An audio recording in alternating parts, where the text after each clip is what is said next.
तो हम लोग ज्योग्राफी वाले पार्ट को कवर कर रहे थे और हम लोगों ने ये पार्ट कैसे कवर कर चुका हूँ। बस एक पे खाली मैं अभी बताऊँगा इसमें, बाकी मैं फिर टॉपिक में आ जाऊँगा। हाँ, मतलब ये ज्योग्राफी वाले पार्ट करूँगा और इसमें से हम लोग क्या बात करते हैं, ये हम लोग इसमें प्रीवियस ईयर क्वेश्चन पेपर बात करते हैं कि जो ज्योग्राफी से रिलेटेड कितने कितने क्वेश्चन बनते हुए हैं। चलो शुरुआत करते हैं।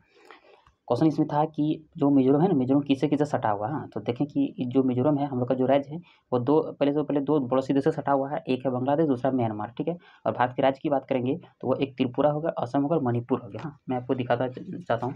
हाँ, देखिए आपको दिख रहा हो, थोड़ा समझने का प्रयास कीजिएगा। हाँ, हम लोग क्या बोले, क्वेश्चन था मिजोरम। हाँ, देख सकते हैं कि मिजोरम कौन किससे सटा हुआ। हाँ, देखिए ये मिजोरम हो गया। हाँ, ये जो गौर कीजिएगा ये मिजोरम। हाँ, तो मिजोरम सबसे पहले से किससे सटा है, देखिए एक म्यांमार से हो गया, इधर एक बांग्लादेश हो गया, इधर देखिएगा क्योंकि यहाँ तक बांग्लादेश आते हैं, ठीक है। उधर एक मणिपुर हो गया और ये जो पार्ट है ये असम का पार्ट आता है, क्या था, असम का।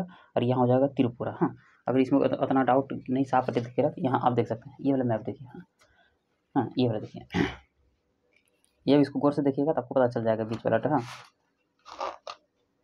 देखिए ये देख रहे हैं, ये बीच वाला मिजोरम हो गया। हाँ हाँ, मिजोरम हो गया, उसके ऊपर में मणिपुर हो गया, ये वाला पूरा देखिए बांग्लादेश यहाँ तक आता है। हाँ, ये म्यांमार हो गया, उसको देखिए ये असम आता है। हाँ, और ये छोटा सा जो पार्ट देखता है ये वाला पार्ट, हाँ, इसको हम लोग त्रिपुरा बोलते हैं। तो बस इतना याद रख सकते हैं।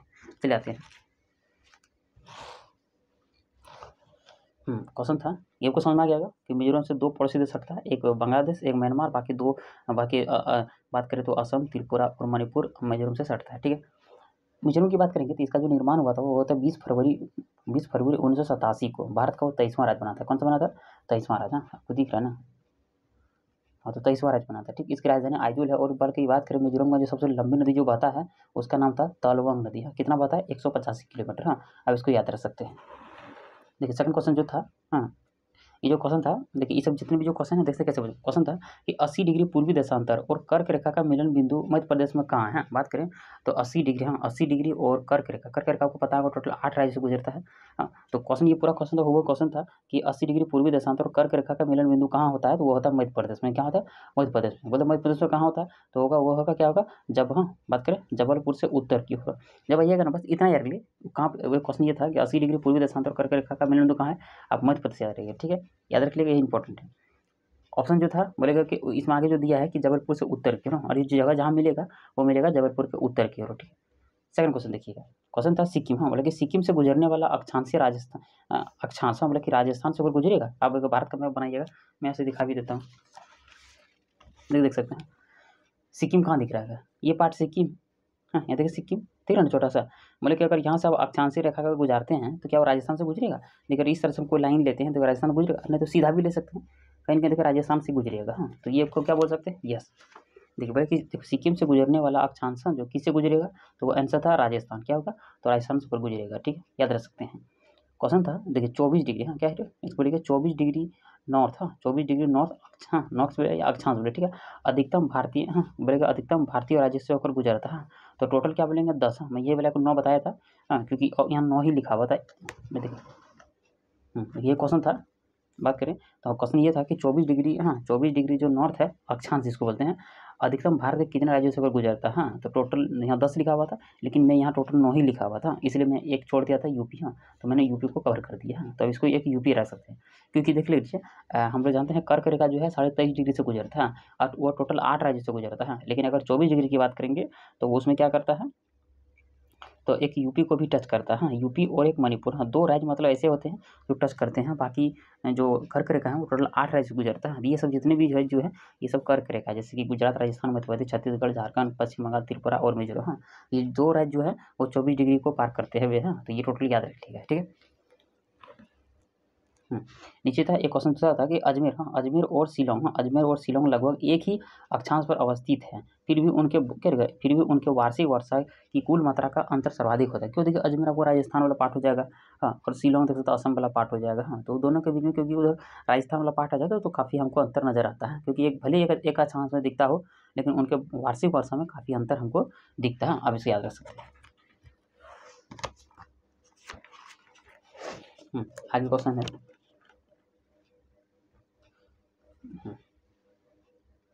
ये क्वेश्चन कि भारत में सर्वाधिक वर्षा कहाँ होता है, तो भारत में सर्वाधिक वर्षा कहाँ हो जाएगा, मासीनराम से। मासीनराम बोलिए या चिरापुंजी बोलिए, ठीक है। पहले मासीनराम था, हाँ, पहले चिरापुंजी था, अब मासीनराम हो चुका है। लेकिन ये दोनों जो है ना अभी भी वर्षा वाले विश्व में बात करें तो प्रथम और सेकंड में आते हैं। तो कहाँ मिलेगा ये दोनों, आपको मिलेगा मेघालय में, ठीक है। गोवा राज्य का बात करें, गोवा राज्य का अक्षांशीय विस्तार कितना है, जिससे भारत में हम लोग बात किए थे। अब बस देखिए ये पीछे उतना नहीं, ऐसे 15 और 14 याद रखिए, ठीक है। ये गोवा जो बसा हुआ है वो अक्षांशीय विस्तार जो है ना वो 15 और 14 के बीच में, हाँ। पूरा बोलिएगा तो 15 डिग्री 48 मिनट हो जाएगा, और बात करें तो 14 डिग्री 53 मिनट, हाँ 53 मिनट और 15 सेकंड हो जाएगा, हाँ। अब इतना तो नहीं याद होगा, बोलिए सर गोवा क्यों याद करेंगे, अपना ही राज्य नहीं याद होता है, तो उतना मत कीजिए। आप बस 15 14 याद रखिए कि 15 और 14 के बीच में गोवा रखा हुआ है, और इसका देशांतरी विस्तार कितना होगा, 74, हाँ। मतलब क्या है, देखो 74, हाँ, दोनों में 74, ठीक है। 74, एक 74 याद रही है, बाकी 15 14 याद रही, इस सबके बीच में रखा हुआ है। तो पूरा अगर बोल दूँ, मैं वो पढ़ देता हूँ। तो 74 डिग्री 20 मिनट तो 13 मिनट, हाँ। देखिए ये मिनट हो गया, ये 13 सेकंड हो गया, ठीक है। फिर बोलेंगे 74 डिग्री 20 मिनट और 33 सेकंड, हाँ। अब बस ये वाला याद रखिए, बाकी आगे वाला, हाँ। तो गोवा कितना होगा, 15 14 और 74 के बीच में रखा हुआ, ठीक है। उसी तरह से चंडीगढ़ दिया था, ये एग्जैक्ट क्वेश्चन पूछा गया, हाँ। फिर देखो चंडीगढ़ की बात करेंगे तो चंडीगढ़ कितना में है, तो अब इसको आगे वाला, हाँ, 30 और 76 के बीच में आपको मिल जाएगा चंडीगढ़, हाँ। मतलब अक्षांशीय में 30 डिग्री और देशांतर में 76 डिग्री आ जाएगा, बाकी आप पढ़ सकते हैं इसके बाद। उसी तरह पुदुचेरी की बात करेंगे तो अक्षांशीय विस्तार आ जाएगा 11 और 80 के बीच में आएगा, 79 के बीच, दिख रहा है ना, नहीं दिखा, हाँ। तो 11 और 79 के बीच में आएगा, तो टोटल कितना होगा, 11 डिग्री 54 मिनट और 79 डिग्री 38 मिनट के बीच आएगा। दिल्ली इंपॉर्टेंट, अब ये रहना, ये एनसीआर हम लोग का भारत की राजधानी है। तो दिल्ली में जाएगा आपको 28 डिग्री, हाँ, 28 डिग्री 38 मिनट, हाँ। और उसके बाद में देशांतरी विस्तार में जाएगा 70 डिग्री, हाँ, 12 मिनट ईस्ट में मिलेगा, हाँ। अब इसको याद रख, क्वेश्चन आगे। क्वेश्चन था कि गुजरात के सबसे पश्चिमी गांव और अरुणाचल प्रदेश के सबसे पूर्वी छोर पर स्थित वालंग, हाँ, वालंग के समय में कितना घंटा का अंतर होता है। तो आपको पता होगा गुजरात और अरुणाचल प्रदेश के बीच हमको 2 घंटा का अंतर मिलता है, ठीक, याद रख सकते हैं। क्यों, क्योंकि गुजरात का जो देख सकते हैं गुजरात कहाँ अवस्थित है, तो 68 डिग्री 7 मिनट पूर्वी देशांतर अवस्थित है, देख सकते हैं। ये 68 डिग्री 7 हो गया, और अरुणाचल प्रदेश का है 97 डिग्री 25, हाँ। तो देख सकते हैं ये दोनों के बीच में कितना है, लगभग 30 डिग्री का बात करें, लगभग ये दोनों के बीच में ना हमको लगभग 30 डिग्री का अंतर मिलता है। तो खासकर समय की बात करें तो 2 घंटा का अंतर मिलता है, ठीक है। गुजरात और पश्चिमी छोर अरुणाचल प्रदेश के क्या लिखा, पूर्वी छोर में 30 डिग्री देशांतर का अंतर मिलता है, क्या मिलता है, अंतर मिलता है, हाँ। और हम लोग जानते हैं कि एक डिग्री देशांतर को पार करने में 4 मिनट लगता है, हाँ। तो 30 डिग्री पार करेंगे तो 4 तिया 12 120 मिनट होगा, यानी कि 2 घंटा लगेगा हमको, हाँ। इसको याद रख सकते हैं।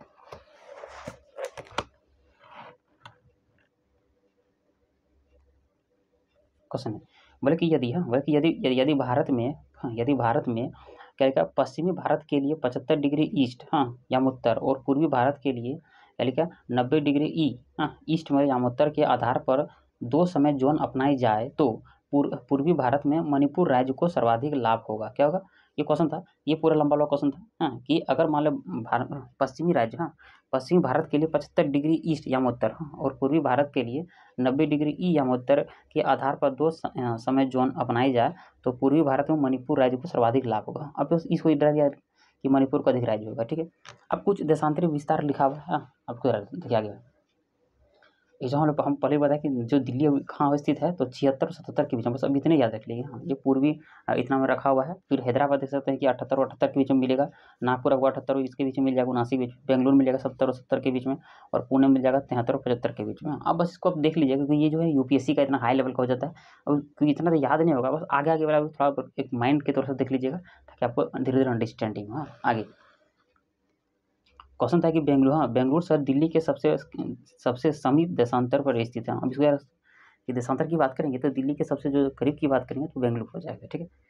आगे है कि नई शताब्दी, हाँ, नई शताब्दी के सूर्योदय की प्रथम किरण भारत के 92.30 डिग्री ईस्ट या उत्तर में दिखाई देता है, हाँ। अभी जो इम्पोर्टेंट है ये जरूर बात करें नई, ये जो भारत है सूर्योदय सबसे पहले कहाँ दिखता है, हम लोग जानते हैं कि राज्य में अरुणाचल प्रदेश में दिखता है, हाँ। लेकिन हम लोग का पता है कि अंडमान निकोबार भी हम लोग का भारत का ही पार्ट है, तो वहाँ पे हमको दिखाई देता है, हाँ। तो कितना होगा 92 डिग्री 30, हाँ, 30 ईस्ट या उत्तर में दिखाई देता है, ठीक है। भारत का विस्तार आपको पता होगा, हाँ। तो 8 डिग्री 4 मिनट उत्तरी अक्षांश से, हाँ, तो 37 डिग्री 6 मिनट उत्तरी अक्षांश तक होता है, ठीक है। और 68 डिग्री 7 से पूर्वी देशांतर से 97 डिग्री 25 मिनट पूर्वी देशांतर है, हाँ। ये तो भारत का विस्तार हम लोग जानते हैं। उसी तरह से बात करें भारत के अंडमान निकोबार द्वीप पर स्थित, हाँ, ये है कटचल द्वीप, हाँ। ये यार कौन द्वीप है, कटचल द्वीप। हाँ, तो कटचल द्वीप पर सूर्योदय की पहली किरण दिखाई देता है, ये बहुत इंपॉर्टेंट है। कटचल द्वीप, हाँ, जैसे हम लोग जानते हैं राज्य में सबसे पहले कहाँ दिखता है हमको किरण, अरुणाचल प्रदेश में। लेकिन अंडमान निकोबार हम लोग का यूनियन टेरिटरी है, तो वहाँ पे जो द्वीप का नाम है कटचल द्वीप। हाँ, वहाँ पे हमको क्या होता है, सूरज सबसे पहले दिखाई देता है। तो वहाँ पे कितना है, 92 डिग्री 30, हाँ 30 डिग्री, हाँ, क्या 92 मिनट 30 डिग्री, हाँ इसको याद रखें, 30 डिग्री ईस्ट नीचे लिखा हुआ कटचल। हाँ, क्वेश्चन है कि कटचल द्वीप का विस्तार जो है ना 92 डिग्री 30 मिनट पूर्वी देशांतर है, ठीक। साथ ही न्यूजीलैंड के पीट्स द्वीप में भी दिखाई देता है। हाँ, मतलब हम लोग भारत वाला ही याद रखेंगे। हाँ, तो मान जिस समय जो मान लीजिए कटचल द्वीप पर सूरज दिखता है, उस समय न्यूजीलैंड में भी दिखाई देता है। हाँ, तो अब याद रख सकते हैं, ये दोनों दिखा हुआ है। देखिए 10 मिनट हो गया है। हाँ, हम लोग 10 मिनट से ज़्यादा वीडियो नहीं बनाएंगे, फिर हमने नेक्स्ट का पार्ट कर दूंगा। हाँ।